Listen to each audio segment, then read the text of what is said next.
Assalamualaikum warahmatullahi wabarakatuh. Alhamdulillah, segala puji bagi Allah, syalawat dan salam untuk Nabi Muhammad.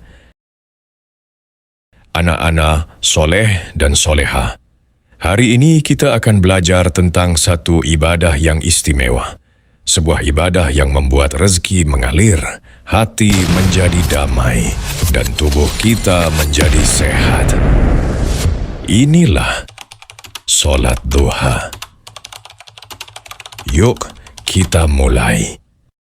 Anak-anak soleh dan soleha, hari ini kita akan menjawab satu pertanyaan.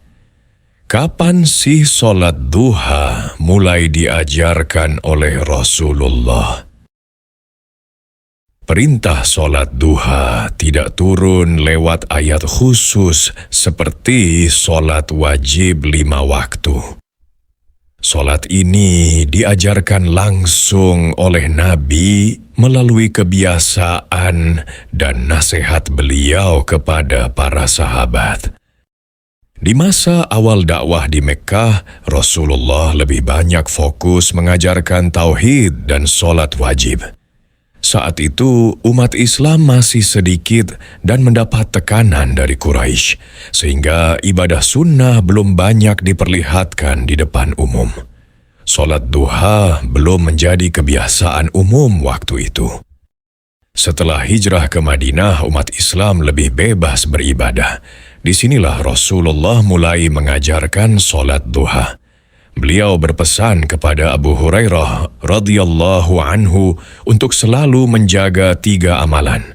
Berpuasa 3 hari setiap bulan, solat duha 2 rakaat, dan solat witir sebelum tidur.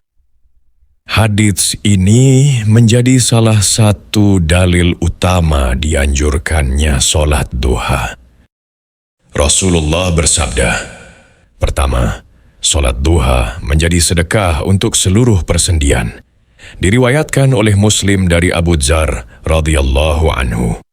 Kedua, pahalanya seperti haji dan umrah sempurna bagi yang duduk berzikir hingga matahari terbit lalu solat 2 rakaat. Diriwayatkan oleh Tirmidzi dari Anas bin Malik radhiyallahu anhu. Ketiga, solat duha menjadi sebab terbukanya pintu rezeki. Diriwayatkan oleh Abu Dawud dan Tirmidzi dari Nuaim bin Hammar radhiyallahu anhu. Keempat, ia adalah tanda orang-orang yang taat, awabin. Diriwayatkan oleh Muslim dari Zaid bin Arqam radhiyallahu anhu. Dan kelima, solat duha menghapus dosa meskipun sebanyak buih di lautan. Diriwayatkan oleh Tirmidzi dari Abu Hurairah radhiyallahu anhu. Mari kita hidupkan sunnah ini walau hanya 2 rakaat setiap pagi. Bagaimana kalau kita masih sekolah atau bekerja? Izinlah kepada atasan atau guru. Insya Allah akan dimudahkan. Bagaimana kalau tidak diperbolehkan? Sampaikan bahwa dengan solat duha, sekolah dan kerja jadi lebih fokus. Bagaimana bila tetap tidak boleh?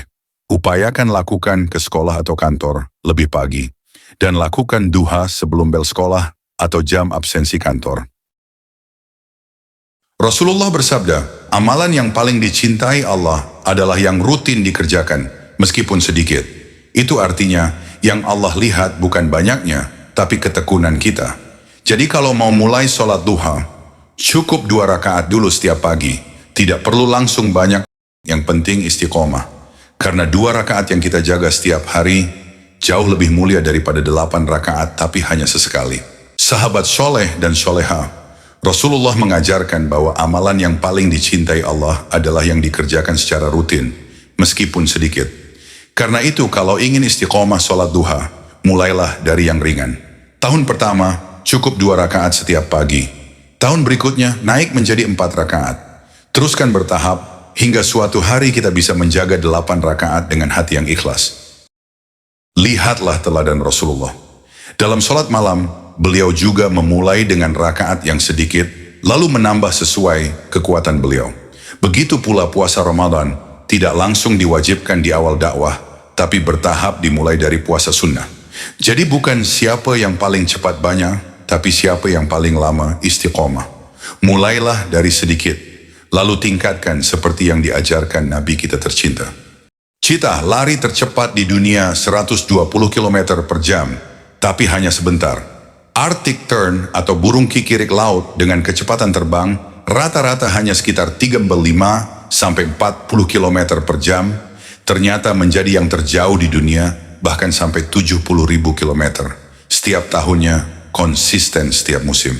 Dalam ibadah, Allah lebih mencintai yang konsisten seperti Arctic tern. Walaupun tidak secepat cheetah, tapi ia sampai ke tujuan terjauh. Mulailah ibadah sedikit demi sedikit, tapi teruslah hingga akhir. Tubuh manusia memiliki sekitar 360 sendi dari leher hingga ujung kaki. Setiap sendi adalah nikmat Allah yang membantu kita bergerak, berdiri, rukuk, dan sujud. Rasulullah mengajarkan, setiap sendi perlu disyukuri setiap hari, salah satunya dengan salat duha. Dari Anas bin Malik radhiyallahu anhu, Rasulullah bersabda, barang siapa salat duha 12 rakaat, Allah akan membangunkan untuknya sebuah istana di surga. Hadits ini diriwayatkan oleh Tirmidzi.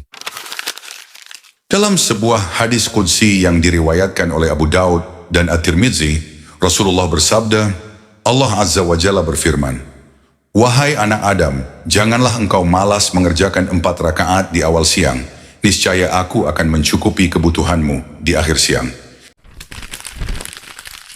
Menjaga sholat duha bukan hanya sekadar mengerjakan sekali-sekali ketika sempat, tetapi menjadikannya bagian dari rutinitas yang kita cintai.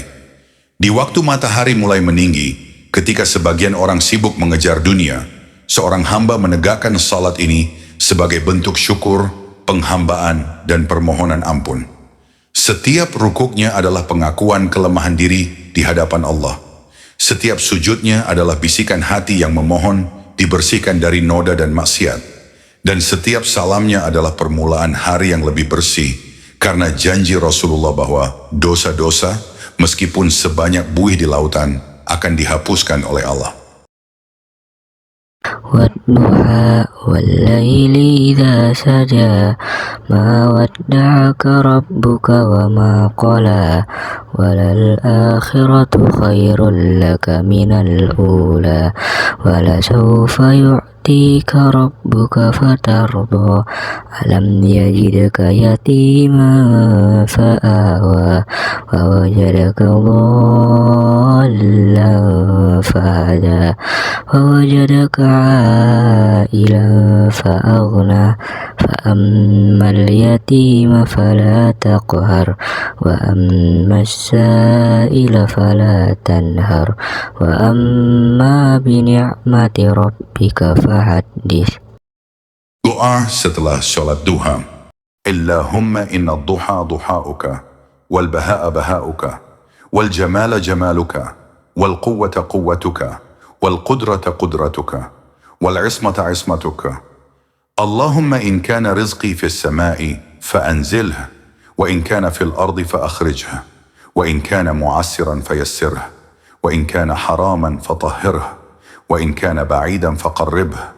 بحق ضحائك وبهائك وجمالك وقوتك وقدرتك آتني ما آتيت عبادك الصالحين. Ya Allah, sesungguhnya waktu duha adalah milikmu, keindahan adalah keindahanmu, kecantikan adalah kecantikanmu, kekuatan adalah kekuatanmu, kekuasaan adalah kekuasaanmu, dan penjagaan adalah penjagaanmu. Ya Allah, jika rezekiku ada di langit, turunkanlah. Jika ada di bumi, keluarkanlah. Jika sulit, mudahkanlah. Jika haram, sucikanlah. Jika jauh, dekatkanlah. Dengan kebenaran waktu duhamu, keindahanmu, kecantikanmu, kekuatanmu, dan kekuasaanmu, berikanlah kepadaku sebagaimana engkau memberikan kepada hamba-hambamu yang syaleh.